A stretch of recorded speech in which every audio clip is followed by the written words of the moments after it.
Salve saudara-saudariku yang terkasih, menjelang Natal ini kita menjumpai pertengkaran antar Protestan tentang perlu atau tidak perlu merayakan Natal, ya kan?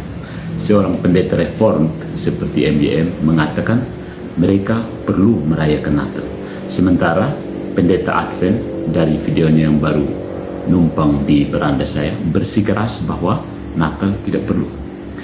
Biarkan mereka bertengkar.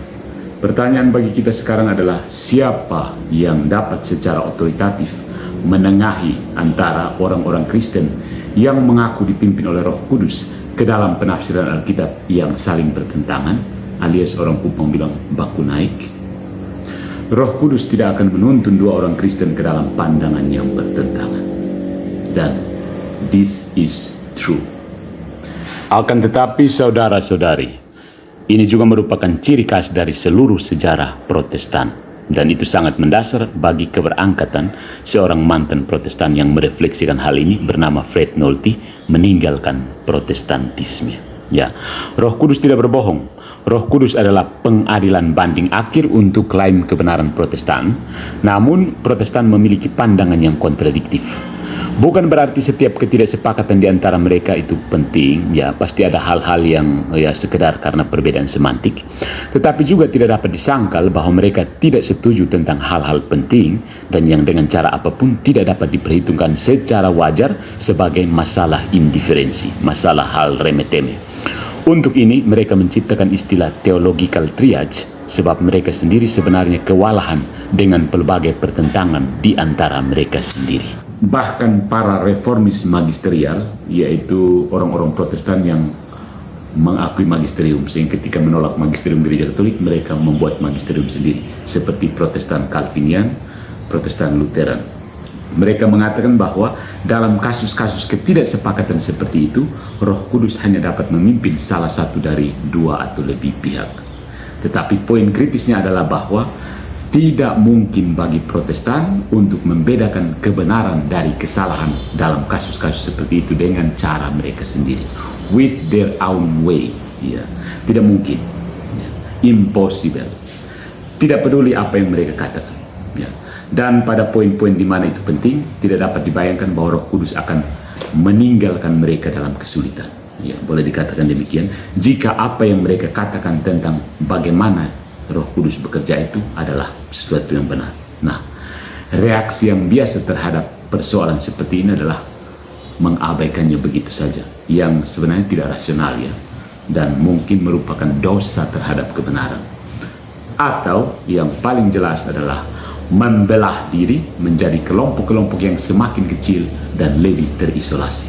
Dan karenanya Protestan memang cukup jenius dalam hal perpecahan, yang justru semakin menyoroti masalah yang kita diskusikan di sini, pertentangan antara Protestan, Natal atau tidak, atau untuk mengklaim bahwa bidang-bidang di mana para pihak yang tidak setuju adalah masalah indiferensi atau hal-hal yang tidak penting. Jadi mereka mencoba membuat trik, mengatakan ini ada yang penting, ada yang setengah penting, dan ada yang tidak penting, sehingga soal yang setengah dan tidak penting itu kamu bidat saja, tidak apa-apa ya. Nah, masalah dengan pendekatan yang seperti ini yang mengatakan bahwa ada hal-hal yang tidak penting bagi kekristenan itu adalah mengurangi isi dari apa yang harus diyakini orang Kristen menjadi beberapa poin yang tidak masuk akal. Dan tanggapan seperti itu berarti bahwa makna, cara atau bahkan jumlah dari sakramen misalnya adalah masalah tidak penting bagi orang Kristen, dan Protestan akan percaya seperti itu. Tapi di sini timbul pertanyaan, siapa yang menentukan bahwa yang ini penting, yang ini tidak penting? Dan hal yang sama dapat dikatakan tentang bidang-bidang lain dari ketidaksepakatan Protestan. Unitarian atau Oneness atau Trinitarian. Akibatnya tidak dapat dihindari bahwa Protestantisme adalah self-defeating principle. Suatu prinsip yang